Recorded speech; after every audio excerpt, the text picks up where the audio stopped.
Shalom, selamat pagi buat Bapak Ibu Saudara-saudari yang dikasihi Tuhan Yesus Kristus.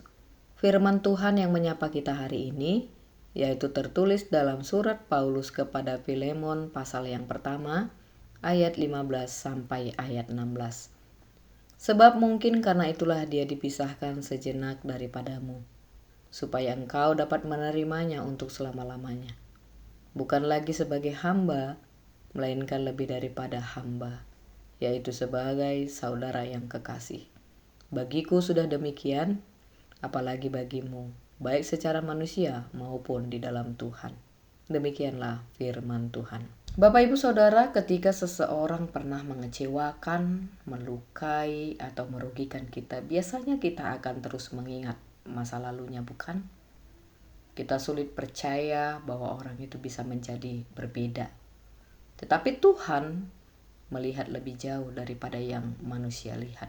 Nas ini adalah perkataan Paulus kepada Filemon tentang Onesimus, budaknya. Onesimus adalah budak yang melarikan diri dari Filemon.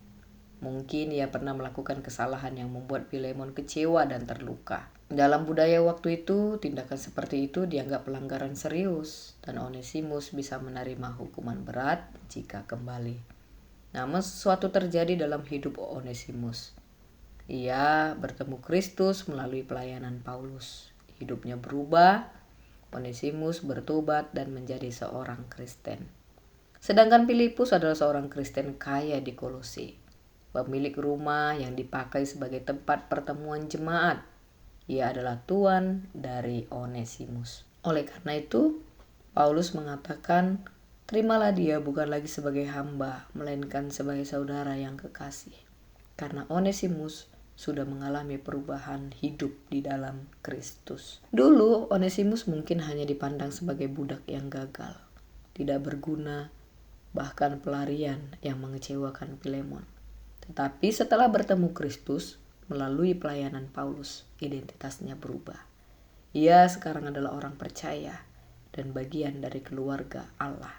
Karena itu, Paulus ingin Filemon tidak lagi melihat Onesimus hanya berdasarkan status sosialnya sebagai budak, kesalahan masa lalunya, atau kerugian yang pernah ia sebabkan. Paulus ingin Filemon melihat Onesimus dengan cara pandang Injil, bahwa di dalam Kristus mereka sekarang adalah saudara seiman yang sama-sama dikasihi Tuhan. Selain itu, Paulus juga sedang mendorong rekonsiliasi. Ia tahu secara manusia Filemon mungkin sulit menerima Onesimus kembali. Maka Paulus memakai pendekatan kasih, bukan tekanan hukum. Paulus ingin hubungan mereka dipulihkan, bukan sekadar hubungan tuan dan hamba, tetapi hubungan sebagai keluarga di dalam Kristus. Kenapa Bapak Ibu? Karena alasannya adalah Injil telah mengubah Onesimus. Maka Filemon juga dipanggil untuk mengubah cara pandang terhadap Onesimus. Bapak Ibu, seringkali kita memberi label kepada seseorang berdasarkan masa lalunya.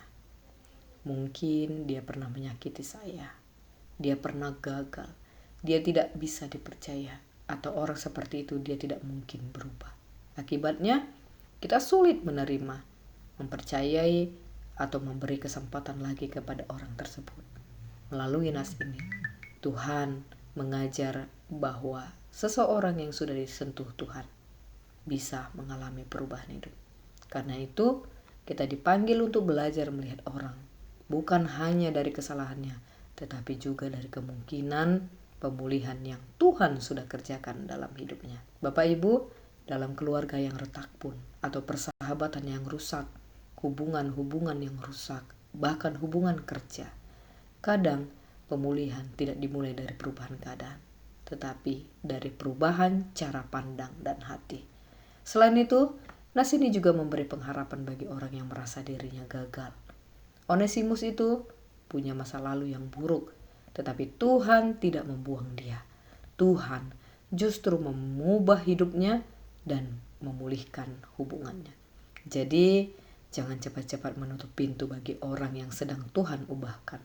Dan jangan merasa hidupmu selesai hanya karena masa lalumu. Paulus ingin juga menunjukkan bahwa Injil itu harus nyata dalam hubungan manusia, hubungan kita.